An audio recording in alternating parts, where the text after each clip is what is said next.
Zoomi's Prayers, 26, a nostalgia for wildness. As lightning comes from the east and flashes to the west, so also will the coming of the Son of Man be. In response to the prophecy, the armies of Rome, after Jesus' death, entered into Judea on the east side of it and carried on their conquests westward, as if not only the extensiveness of the ruin of Jerusalem, but the very route which the armies, the gathering of Roman eagles, would take, were intended in the comparison of the lightning. But of course, this but prefigured the ending of time, which is to come. The coming of the Son of Man will be like lightning, swift, unexpected, spreading destruction. By stages, the destruction of Jerusalem and the temple, the end of the Jewish church and state, the unexpected, abhorrent calling of the Gentiles, and the setting up of your kingdom in the world. We are living in this kingdom, but the disciples and us were being prepared for the general judgment and the close of this world. We are to live as though this world were closed, not in every moment, but as Jesus said, if thine eye offend thee, pluck it out, meaning that it is necessary to attend to your physical life.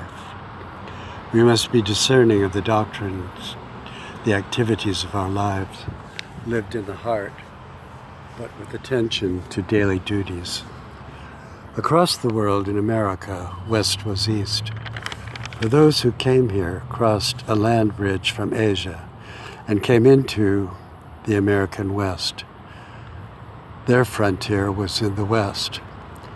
These bridged the world between some form of civilization and the wild. There was always violence in the west, on the back of which the peace was won. The bad meets good, too good to be evil, too evil to be good. That is all life was of a shade, cursed, as we know, from the garden. Lukewarm to both good and evil, though there was present transparent and complete good, you, the living God.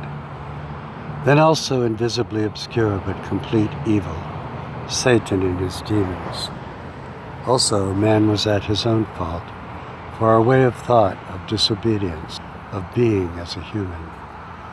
We are a tale of escaping histories, what really happened and why. Some would make myth of all the world, but the redemptive acts of God are historical and real.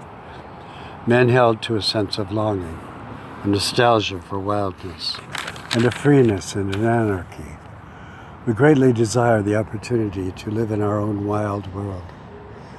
Seemingly, Satan's offer is easier and more pleasurable. We do not understand the ways of God or the glory which follows the end. Even now you see us as glorious, for you have made us so. This state of being greatly exceeds the freedom we desire. Now is a newer, bleaker world, drained of blessedness.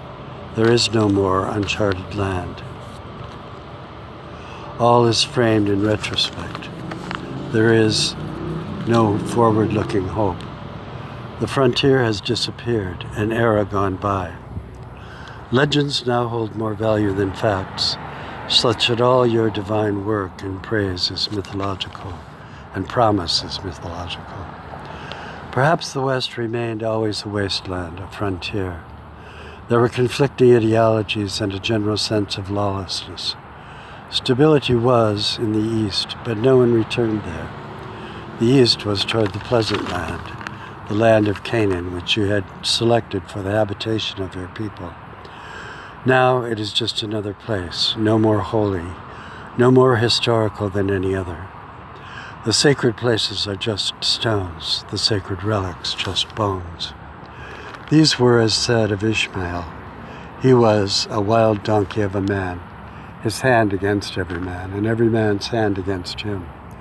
This is how we live, rude, bold, and fearing no man, untamed, intractable, living at large, wanting not to be restrained in any way. So our spirit is turbulent, we blame others. The prophecy was that he shall dwell in the presence of all his brethren. And so for 4,000 years have Ishmaelites been wild and of the desert, in pillaging, robbery, and murder. All die as they lived among their brethren and live in the ground. We of the West have now to avoid this trap. We are not the brethren of this civilization which crossed the seas and to this fair land. The Wild West is tamed, yet in the minds of men are the same convictions. We will live our own lives free of all restraint. We will dwell and die in comradeship of this secular society. They do not hear the words of your final testament. Behold, I come quickly.